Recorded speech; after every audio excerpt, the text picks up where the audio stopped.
We also have Yeah. Malaysia that's come out and said, hey, we're going to be explicitly clear on Yeah. what we are looking for, right? I mean, Mm-hmm. Mm-hmm. when you look at the Malaysian guidelines, I mean, what stands out Yes. to you? I mean, there's Yeah. some are So similar, but there's some things they explicitly call out. Why? sure, sure. So I think the the different sort of government tries to provide guidance, right, to the financial institution. So for Malaysia, I think what's really interesting here is the text that I have highlighted, right?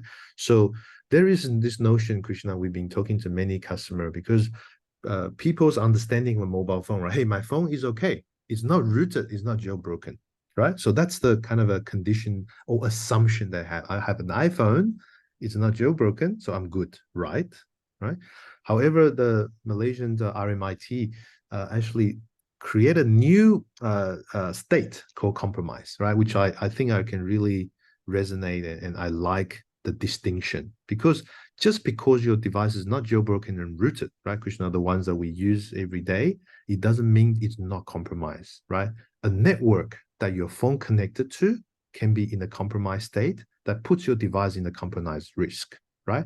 A malware that you have, that we've been talking about this for some time, that has remote control and able to basically see what you're doing, approve transaction for you, read your messages, that can also put your device into a compromised state, right? So I think I really like the fact they are, it's not very clear, right? I mean, it's my interpretation of the regulation, but if you ask someone today, is your phone rooted jailbroken? They'll tell you, yeah, no, right? 100% I'm confident. But then if you say is your device compromised, they're not sure, right? And this is the gray area. I believe we can help a lot of the organization to really, you know, uh, double click into that gray area and give you a little bit more indicators and information about the overall risks.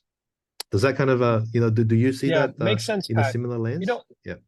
I do. I do. The other area here, which I find very interesting that the government called out, is this white box, right? I Yeah. mean, we talk to so many financial institutions that is for some Yes. reason blindly trust the hardware, the secure hardware on a mobile device. They Yeah. Yeah. believe Yeah. it can never be compromised. But that's Yeah. not true. And for It's not some true. reason, right, it's taken a while, but I'm so glad the government in their regulation called it out, saying you can't you can't assume that it can never be compromised or that you can Yeah. always rely on the hardware on the phone. I mean, how do you see this white box call out that they have? How do you interpret Yeah. this? Yeah, yeah. So I think this relates to data at rest, right? So we spend a lot of time when we talk to developers or even pen testers, right? They are focusing a lot. Hey, I can bypass your encryption of data communication. They can do all that stuff. So a lot of the energy has been focusing on how do I ensure my communication is secure, cannot be intercepted easily, right? But what people don't realize is once your data ends up or landed on the user's device on that endpoint. If that endpoint is compromised, then the data is also at risk, right? So I think we have the classic example. Let's not talk about banks for now, right? Let's talk about something very, very personal. Krishna, we all use WhatsApp, right? Some of the messaging applications, social media Yep. application, the messages that get stored right on the device, right, may not be stored in a secure encrypted way, meaning that anyone who gets onto your device, compromise the device, your messages and your personal information are actually in clear text. Think about that for a second, right? So it's almost like, oh, my house is safe. I'm putting a lot of my money into this room because I know no one can get into the house, so my money is safe. It's that kind of perception. But most people knows, right? You put a safe and you put multi layers of security to protect that, right, into a vault.